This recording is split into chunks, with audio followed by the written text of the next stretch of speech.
नमः शिवाय। हर हर महादेव। प्रिय भक्तों, आप सभी भक्तों को सावन मास की अनंत शुभकामनाएं। आइए सावन के इस पावन महीने में भगवान शिव की महिमा का गुणगान करें और उनकी कृपा प्राप्त करने के लिए एक सुंदर कथा का श्रवण करें। बोलिए उमापति महादेव की जय। एक समय की बात है, भगवान शिव माता पार्वती के साथ कैलाश पर्वत पर बैठे थे। वे वहां से अपने भक्तों को देख रहे थे। इसी बीच माता पार्वती की नज़र एक परिवार के दो भाइयों पर पड़ी। उन्हें देखकर माता पार्वती ने महादेव से प्रश्न पूछा कि प्रभु, इस मानव जीवन में जो अच्छे कर्म करते हैं, मेहनत करते हैं, उनके साथ ही हमेशा बुरा क्यों होता है। इस पर भगवान शिव ने मुस्कुराते हुए उत्तर दिया, देवी, आपने यह बहुत ही सरल प्रश्न पूछा है। यही प्रश्न मेरे अनेकों भक्त के मन में भी आता है कि मैंने तो किसी का बुरा नहीं किया, फिर मेरे साथ ऐसा क्यों हुआ। इसे मैं आपको उन्हीं दो भाइयों की कहानी के माध्यम से बताता हूँ, जिन्हें देखकर आपके मन में यह विचार आया है। आप इसे ध्यान लगाकर सुने। सुल्तानपुर नामक एक गांव था। वहां पर दो भाई अपने परिवार के साथ जीवन यापन करते थे। उसमें से बड़ा भाई व्यापारी था। वह बहुत ही अच्छा इंसान था, धर्म और रीति का पालन करता था। साथ ही वह मेरा परम भक्त था और वह हर रोज मेरे मंदिर भी जाता था। वह सभी तरह के गलत कर्मों से दूर रहता था। वही उसका जो छोटा भाई था, वह दुष्ट प्रवृत्ति का था। वह हमेशा अनीति और अधर्म के कार्य करता था। वह प्रतिदिन मेरे ही मंदिर से पैसे और चप्पल चुराता था, झूठ बोलता था और नशा करता था। एक दिन वह छोटा भाई मंदिर में चोरी करने के उद्देश्य से गया। किस्मत भी उसकी इतनी अच्छी थी कि उसी समय वहां पर तेज बारिश हुई, जिस कारण मंदिर में कोई भी नहीं था और उसे चोरी करने का मौका मिल गया। तब उस नीच व्यक्ति ने मंदिर के सारे पैसे चुरा लिए और सभी की नज़रों से बचकर वहां से भाग निकला।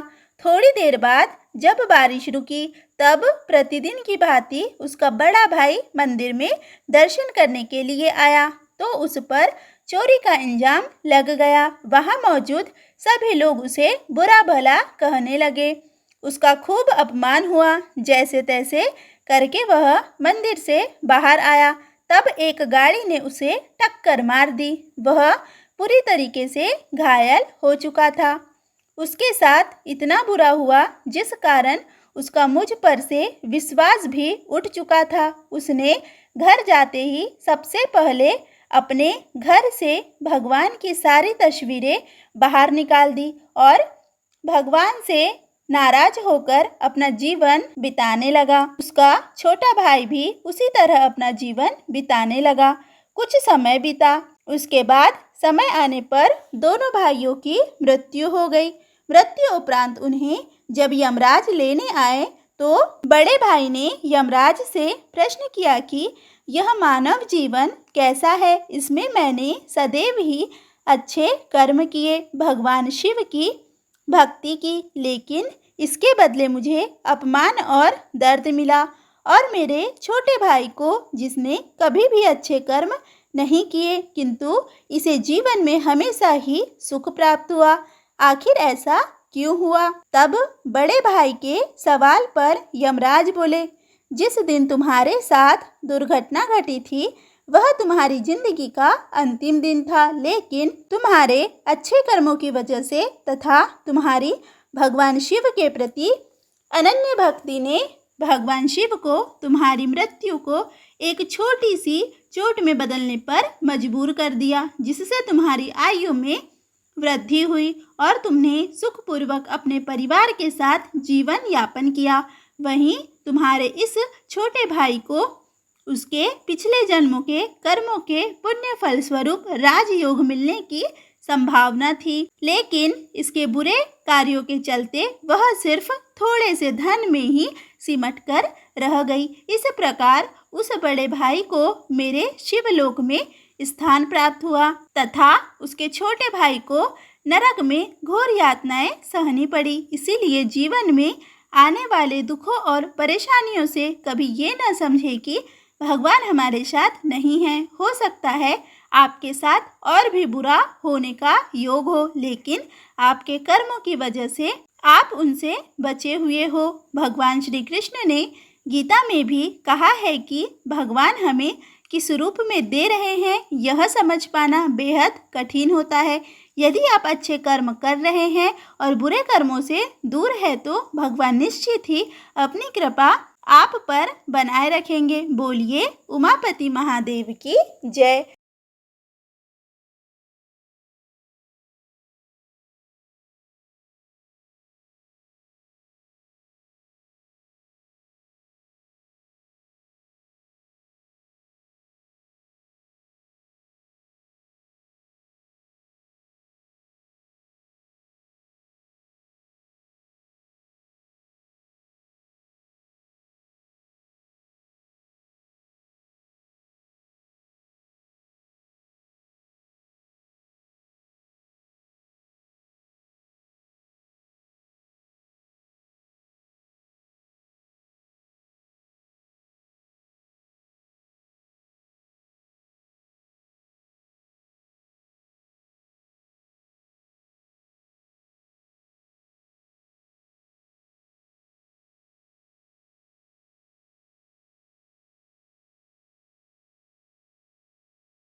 प्रिय भक्तों, यदि आज का यह वीडियो आपको अच्छा लगा हो तो प्लीज़ वीडियो को लाइक करें, वीडियो को ज़्यादा से ज़्यादा शेयर करें तथा चैनल पर पहली बार आए हैं तो चैनल को सब्सक्राइब करना बिल्कुल भी ना भूलें। तथा यदि आज की यह कथा आपको अच्छी लगी हो तो प्लीज़ कमेंट में हर हर महादेव ज़रूर लिखें। धन्यवाद।